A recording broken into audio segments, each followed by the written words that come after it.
係嗰網友嗱，就係有消息話呢一個民主黨解散啊，咁我就講講呢個新聞，同埋講講呢個我解釋、我批評呢個民主黨分析佢嘅生存同埋結果，究竟係代表乜嘢呢個啫？好啦，大家見唔見到呢隻蕭琪琪啊？嚇，佢而家喺度陪我啊，係咪好靚咧？呢個係蕭琪琪，我帶咗佢翻公司，屋企咧就第二啲嚇，好中意呢隻企鵝喎，真係。好啦，嗱，而家呢兩本書咧，我就呢輪得閒啊，我有300本，就係咧，你哋快啲嚟訂咗咧，係得300本嘅啫，越快訂越好。你咧就可以要求寫必你或者你送俾朋友個名，又寫10個字以內嘅一句説話係贈送俾你，或者叫我送一句説話俾你都得嘅。咁你快啲訂咯嚇，就走上呢度訂，呢個係啊。咁就有其他價錢可以海運亦都可以空運啦。好啦，民主黨2月19號開記者招待會，就財政預算案提交意見。佢哋話喺2月20號晚上7點半召開中委會討論呢個黨嘅前路。點解忽然間要討論呢個黨嘅前路呢？羅健熙話中委討論乜嘢都得嘅，會討論所有嘅可能性。即係羅健熙咧就幸存落嚟，冇被告嘅民主黨人47人案。如果有任何決定咧，一定要按黨章處理。即係咧，如果要解散咧，要開會員大會嘅。民主黨仲有幾多個黨員咧？有400人。如果要會員大會通過先至可以解散。就解散最大問題就係佢係用有限公司嘅，咁就係要問啲財產點咯。就有2種方法咯，就嗰陣時教協咧就派翻俾人嘅，每人派翻幾千蚊。咁咧亦有咧就捐咗去俾慈善機構嘅呢個。羅健熙透露，民主黨早前佢仲未上呢個仲係掙扎緊，寫信約見財政司陳茂波講預算案，即係仲係睇下可唔可以有生存嘅餘地。司長辦公室2月13號曾經回覆安排見面，2月15號取消。我諗呢個就係駱駝背上嘅最後一根稻草啦，連陳茂波拒絕見佢哋，即係咧佢哋想俾少少意見都唔得。即係其實咧，陳茂波本來佢哋識陳茂波約見面，梗係俾中聯辦制止咗啦。就知道中聯辦咧係想趕絕佢哋，仲加埋許智峰呢啲咁樣嘅嘢咧，佢哋決定頂到今時今日，決定放棄啦。許智峰話理解黨友喺政治壓力同人身威脅之下咧冇辦法繼續解散，係即係整個時代嘅完結。呢個係最後嗰個 full stop。呢個係羅健熙對於個人看法底冇乜包袱。如果真係要解散就解散啦，冇乜所謂。佢對佢哋嚟講已經冇所謂。民主黨舊年12月換屆討論未來發展。當時好多個中委會成員或者家人受到自稱愛國愛港市民嘅滋擾，呢個係即係咧，你只要係即係呢種係，我應該咁講啦。呢個毛主席嘅發動群眾嘅方法係咪國安主使嘅咧？咁我覺得係嘅，真係，因為咧你去到啲中委會成員啊，同啲家人鬼人識咩？鬼人識咩？要揾到佢哋而家以騷擾咧，好容易都係國安就義，俾更大壓力民主黨。民主黨前身係1990年成立嘅港同盟，1990年迎接回歸嘅。佢哋去到89之後咧，佢哋就成立咗呢樣嘢，主力係2個人，李柱銘、司徒華。佢哋咧就分工合作嘅。李柱銘就做民主黨嘅主席，司徒華咧就係做呢一個係支聯會啊，一內一外係精神領袖。港同盟1991年首次立法會直選，同匯點嘅聯票效應，18個直選席位攞到14個，擁有90%嘅得票率。再加埋1994年正式成立民主黨。1995年選舉，民主黨攞到19席，成為因為嗰陣時有新九組啊，咁所以咧就嗰個票就得票加埋晒咧個票數咧係突破咗一半，成為立法局得佢一個嘅啫。嗰陣時咧民建聯全軍覆沒，第一大黨，連同其他民主派人士總共攞到31席，控制咗立法機構。嗱，嗰陣時咧就劉慧卿提出全民直選，咁咧就係結果咧就係李華明即係港督咧就當時嘅彭定康叫唔好支持，即係全民直選咧，中共一定反面嘅。其實彭定康咧就想中共接受咗新九組，即係個民主成分咧就大咗好多嘅。咁結果咧就係李華明佢哋咧投票反對，以1票之差通唔過全民直選。不過通過咗都冇用，港督咧係唔會簽署嘅呢個。好啦，1998年啦，嗱結果咧就因為冇直通車，97年咧就落晒車，98年咧就第一屆立法會選舉，我仲記得，我走去灣仔呢一個灣仔展覽中心嗰度咧就係直播嘅，民主黨喺直票直選得到43%，好犀利。嗰陣時未有公民黨，攞到9個直選議席。連同功能組別界總共13席，但係已經係得20% 到嘅席位啫。1998年、2004年咧，好多派系之爭嚇。劉千石係左派，佢係工會嚟嘅，但後來就變咗就係當然係親共啦。馮智活好熟嘅呢個陳國良等等。7·1流行之後，2024、2026醜聞揭曉啦，呢個就係派系之爭啦，會標事件、真兄弟事件咧，屢次受到折磨。2010年嗰個政改係最大鑊，佢哋走去同中聯辦討論政改，令到我對佢好不滿。我嗰陣時係唔原諒民主黨嘅，即係呢個係聽見劉慧卿咧我就發火噶啦，呢個就係我最後會講呢個。2014年佢哋又參加雨傘運動嚇，佢哋對於呢個對於拉布嗰啲嘢咧都係唔係好支持嘅民主黨。2015年聯合其他民主派立法會議投票反對政改方案，呢個係2018年59個前線派嘅成員集體退黨，呢個係因為席位嘅問題嚟嘅啫。部分成員喺2019年成立區政聯盟。2020年因為新冠疫情呢一個押後嘅選舉，因為其實經過嗰次區議會嘅選舉咧，人哋覺得呢一個係民主派一定會大勝，可能攞到一半席位，所以政府就決定押後。押後之後咧，就係要篩選過，改晒成套選舉方案，然後先至選。民主派議員集體辭職佢睬你都傻。2021年3月，民主黨宣布停止同民間人權陣線合作，呢個就係呢個時候已經係國安法嚟殺到嚟，開始拉人。呢個係2021年54個區議員喺半個月內請辭。有15個人被 disqualify， 呢個全部退出區議員。2021年10月缺席立法會選舉，冇人報名參加。2023年區議會選舉，6個民主黨成員因為冇辦法取到3會成員提名而未能參選。我解釋俾大家聽，首先就係冇人可以參加 qualify 參加呢個立法會選舉，因為經過篩選嘅。然後咧就係佢哋要你喺3個會度選區議員咧，你都要得到呢個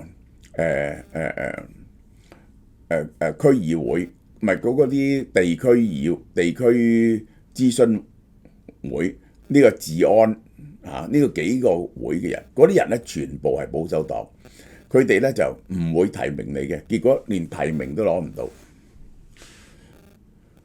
而家民主黨喺立法會、區議會同選舉委員會都完全冇議席，好多個核心成員胡志偉、林卓廷、黃碧雲、尹兆堅因為3-5人案被捕，等緊判囚，未曾判囚。最慘係林卓廷啊！呢個而家暴動又坐咗行。咁啊，仲有喎，舉辦活動都困難，週年晚會啊，租啲場地俾人哋臨時取消。2023年11月成功舉辦30週年，只係4席啫。佢一知道你做邊個場合咧，就警告個場合唔好租俾你嘅，係會咁做嘅。呢個係兩大黨媒《大公報》同《文匯報》先後出刊文指民主黨解散係唯一出路，講明叫你解散。佢哋係收到呢個 message， 於是佢哋決定照做，唔對抗。嗱，呢個就係歷屆嘅主席啊！我講講民主黨啊，即係咧，我先講講我同民主黨嘅恩怨啊。就係1998年，我約咗李柱銘喺香港會嗰度，我同佢哋講：喂，你哋要抗爭先至得喎，俾啲壓力政府。咁多香港人選你哋出嚟，你為香港民主做咗啲乜嘢呢？次次人哋有功能組別，你就唔夠人多票，投票就一定輸，投完票你哋就返屋企，跟住就去度假，話係香港民主最黑暗嘅一日，咁就得㗎啦咩？李柱銘答我話：佢哋嘅選民係唔接受抗爭嘅。當時我仲係對抗爭冇咁深嘅認識，我主張嘅抗爭呢，就係公民抗命嚇。呢個包括咗拉布啊，或包括咗和平示威啊，呢啲和理非嘅嘢，呢個和理非嘅嘢。咁後來呢，就係大家知道咧，黃毓民就 form 咗呢個社民聯咧，佢咧就係有呢個 adopt 咗部分抗爭嘅精神，所以咧我就精神上支持佢哋喎。咁但係咧就我從來未去過社民聯喎，人民力量嘅總部我都未去過。咁我再講，咁同民主黨最大嘅爭執咧，就係2010年嗰次嘅政改，即係我係非常憤怒當初，即係嗰個政改咧就多咗10席。5席咧就係有5席咧就係區議會嘅，由區議會變咗係直選，多咗5席，呢個就係多咗5席。咁呢一個咧就佢哋覺得咧已經係進步啦，循住呢個階序咧就終於會呢個去到全民普選啦。即係我係非常憤怒呢個當日我非常憤怒民主黨，你唔可以接受呢樣嘢嘅，因為點解咧？接受呢樣嘢咧，點樣都錯㗎啦。當然事後而家後來睇起彎晒就根本係無關重要，因為其實民主黨咁做咧係破壞咗呢個當時民主派嘅團結嘅。民主派咧係有右派有左派，但係有一個共同嘅立場，就係咧佢哋要爭取普選。而爭取普選咧，你就冇力爭取普選，但你只係有一樣嘢，就係你哋有權夾埋咧，就否決任何嘅政改方案，因為政改方案要3分2，因為你抵抗呢個政改方案，於是係贏取對方嘅讓步。咁但係呢個到民主黨一個好大嘅衝突，我哋上街抗議呢個民主黨嚇，後來佢哋阿林宇陽佢哋先至成立咗呢個選民力量啊，就係即係鬧民主黨啊！咁後來5區公投，民主黨又反對啦。咁去到呢一個其實去到拉布，佢哋都唔肯嘅。咁我就唔知道民主黨喺度做乜嘢嘢嘅。嗱，其實喺呢度我同你講民主黨係乜嘢？民主黨係乜嘢？民主黨有3種人，一種人咧就係左翼嘅工運分子同埋激進分子。嗱，呢啲咧就係劉千石啊、陶君行啊呢派人都係，佢哋主張係最低工資啊，即係主張呢工會權利啊，呢一個主張呢啲咁樣嘅嘢嘅，佢哋係左派嚟嘅。有一派咧就匯點，匯點派咧係主張民主回歸嘅。匯點派嘅祖師咧係劉乃強啊，係高我2屆嘅啊。咁就係佢就結果就完全親共收場啦。咁就經過一個楊森，後來咧就係有個張炳良，結果走入政府做官嘅。你諗下匯點派，匯點派係大中華膠，剩翻落嚟嘅民主黨，其他人係乜嘢人呢？嗱，即係得2種人嘅啫。一種就係喺港英時期嘅精英啊。佢哋係站喺呢一個在野嗰邊嘅，即係好似李柱銘，佢哋有啲反對嘅意識對呢一個港英政府。第二就係好多嘅社工，平時咧係做慣咗壓力團體嘅，係呢啲人所組成嘅。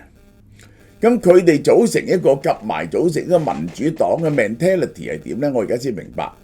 其實佢哋係學緊英國議會啊，做一個 loyal opposition， 一個忠誠嘅反對黨，即係佢哋提出佢哋嘅意見，然後咧就批評政府，然後咧希望爭取多啲選票。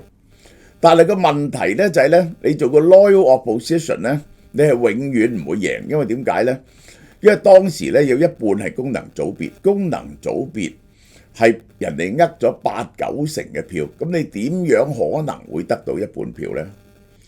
於是佢哋就變咗乜嘢呢？就我批評佢哋，喂，你哋咁樣次次投票詐帝反對，我覺得你係詐帝反對喎，跟住聽日又冇事又翻工啦咁樣。咁你呢啲咁樣嘅行為，你又去爭取你又話你係直選翻嚟嘅。而你又同意嘅，即係結果結果你冇任何嘅抗爭，政府做嘅嘢，你其實都係 underwrite 晒。你整下，你變咗乜嘢咧？你諗下，你變咗乜嘢？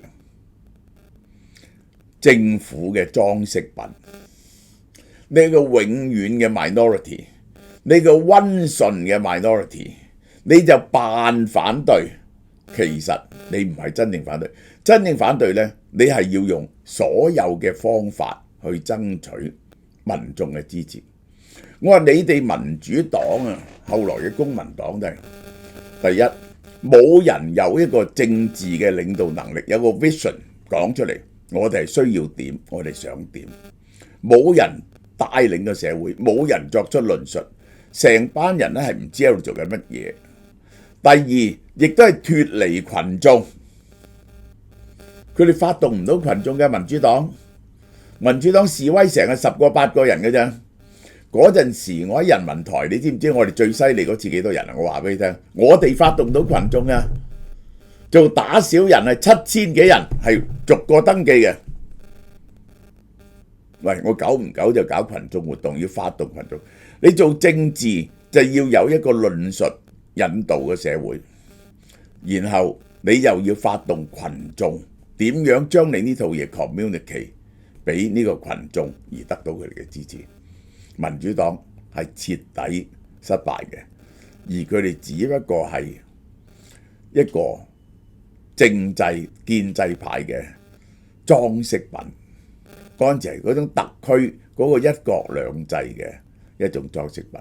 好啦，去到個社會運動，佢哋完全掌握唔到啦。2014、2019。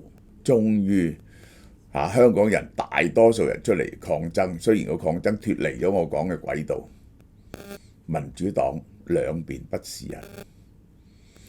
喺呢一個2021年嗰陣時咧，最好笑呢一個特區政府啊嗰啲仲鬧佢哋話想佢哋參選喎，佢哋唔參選。後來咧就唔俾，連參選都唔俾參選。其實最後入民主黨嗰班人咧，只得一個目的，就係爭取個議席。對佢哋嚟講咧，已經冇晒理想啦。到最後而家議席都冇埋，咁所以解散咧就好合理嘅，好嘛？OK，剛啱台灣同香港仲凍下，呢個時候買啊！英國製造50% cashmere，50% lamb's wool。呢條頸巾嚇。呢個街度咧賣，如果你去名牌幾百蚊咧，一般嚟講最低限度200，而家138蚊一條，12種顏色 cashmere。英國製造乜嘢叫 cashmere 咧？來自 cashmere goat 嘅細軟絨毛，出邊嗰啲毛咧就粗嘅，入邊嗰啲毛咧就好細軟，愛嚟保溫嘅，嗰個就叫 cashmere。一隻羊身上咧得幾個安士嘅啫，呢個係138蚊，5成 cashmere。Lamb's wool 係細羊毛，呢個係5成咁嘅配搭咧，非常靚，12種顏色啊！大家快啲去買。